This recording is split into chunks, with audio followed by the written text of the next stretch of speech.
Okey, ada satu customer ni kata kereta dia terlalu panas dan juga nak memandu pun rasa silau.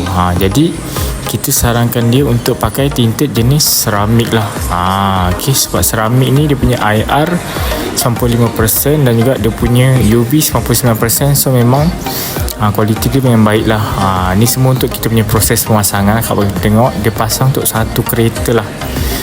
Okey, satu persatu kita akan pasang sampai siap. Okey, inilah dia.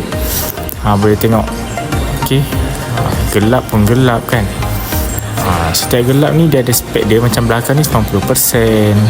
Okey, untuk yang penumpang belakang pula 80%. Yang depan ni 50%. Okey, so yang mana nak dapatkan juga untuk spek macam gini, tunggu apa lagi, dapatkan harga promosi dekat kedai kita dengan pelbagai package-package tertentu. Terima kasih.